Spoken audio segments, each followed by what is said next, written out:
So very quick tip on coming back from injury. Currently working with a player who's got a bit of an ankle injury. And there's a few things that I'm going to just outline which are really important if you've got an injury and you're thinking of going back to team training. So when you've got an injury, you need to find a way as much as possible to keep your training load fairly high. So if you're doing a few team training sessions a week and a match, and then you suddenly go to complete drop off because you're injured and you feel that you can't do anything, then that complete drop off in workload and training volume is going to be an issue in terms of getting back to team training and match fitness and reducing your risk of re-injury. Okay, so you need to find a way wherever possible to try and train around your injury to try and keep your training load high. So in this situation, he's got an ankle injury, which can be quite a tricky one because there's a lot of exercises and movements which obviously involve putting pressure and load onto your ankles.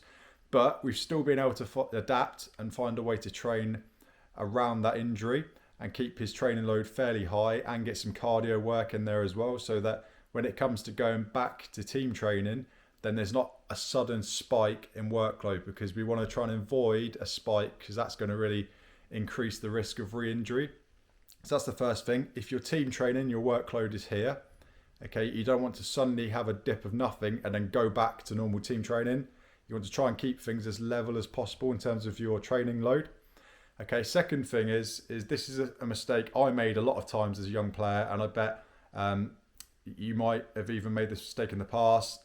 Plenty of youth players will be making this mistake, and first team players as well. So what it is that when the injury feels like it doesn't hurt anymore, you feel like you're ready to go back to team training. But obviously we need to have some sort of test in place to make sure we can tell what state your body is in.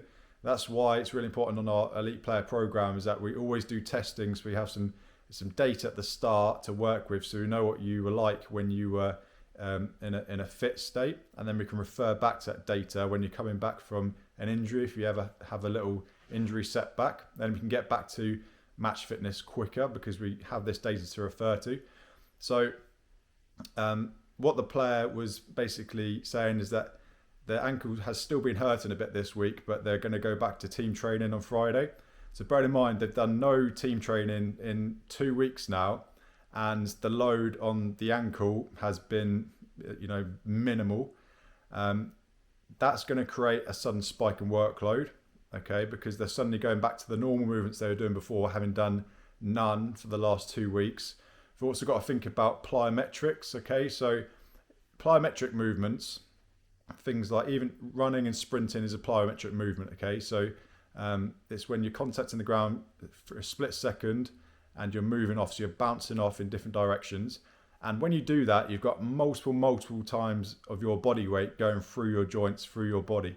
So if you go from doing that hundreds of plyometric movements per week and all that load going through your body and your joints having to deal with that, to going to pretty much zero for 2 weeks and then having all of a sudden going back to normal, your body hasn't been able to get that load through the body during those 2 weeks. So you're going to have that sudden spike again, which is going to increase your risk of injury. So something to think about there. So what I basically said with this injury is, well, first, before you know you're ready to go back to team training, we need to do some plyometric movements. First of all, to see what state your ankle is in. If you can't do some of the plyometric movements that I gave him aggressively, then you're going to be no good for team training. And the risk is, and what mistake many players make, is that they'll go back and then they feel fine, but that sudden spike in workload and the fact that the injury actually isn't ready, it hasn't re-strengthened, means that they re-injure and then they're out for another few weeks when they could have just delayed it by one session, done a little bit more work and been ready to make their way back into team training and get back quicker in the long run. So just a quick tip there. I hope that helps if you've got any injuries. Make sure you try and maintain your workload as much as possible when you're injured, so you can blend back into team training better, more seamlessly. And also make sure that you maintain your plyometric movements to keep that body weight going through the joints, okay, as much as you possibly can. And don't do none and then try and return to team training straight away, normal team training. You need to ease your way back in making sure you're doing those plyometrics first and that you can perform them without any issues.